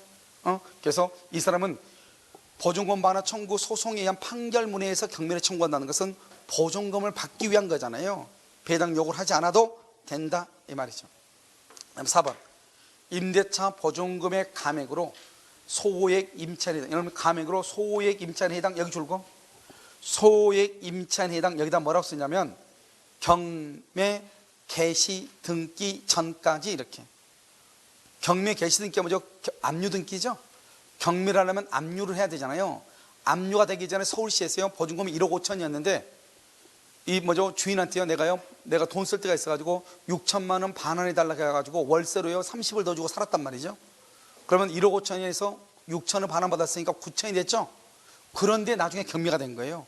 그러면 나는 소액 임차인으로서 뭐 할 수 있다? 보호받을 수 있다. 이 말 있다.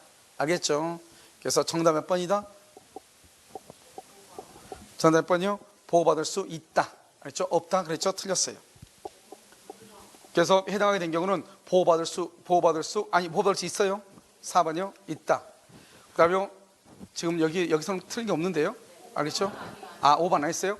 자, 5번 차임 증액 줄고, 차임 증액의 경우는 대통령령이 정하는 기준에 따른 비율 동그라미 20분의 1 이퀄 100분의 5 이퀄 5%. 알겠죠? 초과하지 못한다고 정하고 있는 주택임대보호법 7조가 줄고 종료 후 재계약, 그 다음에 합의로 줄고 합의로 증액 경우 적용된다. 틀렸어. 이런 봐봐요. 이런 혹시 여기 봐봐. 차임 증액 청구권이죠. 자, 봤나요? 여기 봐봐. 청구권 앞에 무슨 말이 있죠? 이걸 뭐란다? 형성권이죠.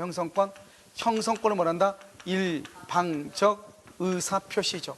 의사표시. 일방적은 뭐죠? 일방적은 상대방의 뭐가 필요 없죠? 동의가 필요가 없죠. 상대방의 동의가 필요가 없어. 그러니까 이 상대방은 누구죠? 임차인이죠. 임차인의 동의 없이 증액을 할 때는 5%를 초과할 수 없다 이 말이지, 일방적으로. 그런데요, 임대차 기간이 2년의 기간이 끝나고 다시 재계약을 해.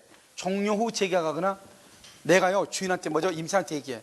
우리 너무 싸게 준 것 같아. 한 10만 원 더 올려줘. 이랬더니 임차인이 그럼 그렇게 합시다. 그래서 증액을 해서 합의로 증액이 된 경우는 관계없이 5%를 말할 수 있다.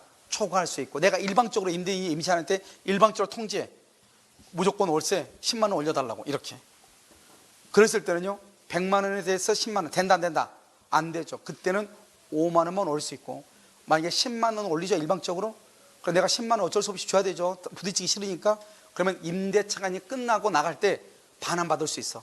반환 안 해주면은요, 당연히 반환해달라고 소송을 제기해서 판결문 얻어가지고 경매해버리면 되죠. 무슨 알겠죠? 그래서 5만 원 때문에 경매해버리면 돼.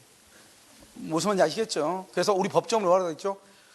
증액해서 초과해서 지급한 경우는 반환을 할 수 있다, 청구할 수 있다고 법에 규정되어 있기 때문에 반환 청구권이라는 권리가 있어. 그러니까 반환 안 해주면 소송을 제기해서 판결을 받으면 돼. 그래서 경매해버리면 돼. 알겠죠? 그래서 이때는 적용된다 안 된다? 안 된다. 정답 몇 번이다? 5번. 이렇게. 자, 12번은요 1번 임대인의 임대차 보증금 반환 의무가 임차인의 임차권 등기 말소보다 뭐가 돼야 돼? 먼저 동그라미 먼저. 이것은 임차권 등기 말소가 되어 있죠. 그래서 이것은 임차권 등기 명령에 의한 등기가 된 경우를 얘기하죠. 이것은 동시행위다 아니다? 아니다. 2번 임차권 등기 명령에 의해서 임차권 등기란 임차인은 줄과 배당 요구를 하지 않아도, 당연하죠. 왜 배당 요구를 하지 않아도? 뭐가 되어 있으니까? 등기가 되어 있으니까. 배당 요구를 하지 않아도 당연히 배당이 된다. 자, 그 다음에 3번 주민등록이 임차인의 의사에 의하지 않고, 자, 제3자에서 줄과 임의로 이전됐죠. 그럼요, 맨 끝에 이미 취득한 대항력은 소멸한다 안 한다? 안 한다. 이 뭐죠? 집주인이요, 자기네 집에 임차인 2명 살고 있는데 보증금이 1억씩이에요. 그런데 뭐죠? 대출을 신청을 했더니 2명이 1억 있어가니까 2억을 빼고 대출해 준단 말이죠. 그러니까 대출이 안 나온단 말이죠. 그러니까 어떻게 해야 돼요? 두 사람은 몰래요 옆집으로 전출 신고를 해. 그럼 방이 2칸이 남으니까요. 그러니까 서울시에서는 얼마죠? 3,700이죠 최우선이. 3,700을 빼고 3,700은 얼마죠? 7,400이죠. 7,400 빼고 나머지를 대출받을 수 있거든요. 무슨지 알겠죠? 그러니까 이 사람이 몰래 전출을 시켰다 이 말이죠. 내가 스스로 의사에 의해서 전출된 게 아니죠. 그러면 대항력이 소멸한다 안 한다? 안 한다 이 말. 안 한다. 4번은요 다가구용 단독주택이죠. 소유권 보존 등기된 건물의 일부를 임차한 사람이 지번을 기재하여 전입신고하고 대항력을 취득했죠. 그런데요, 나중에요, 이것이 다세대 주택으로 바뀐 거예요.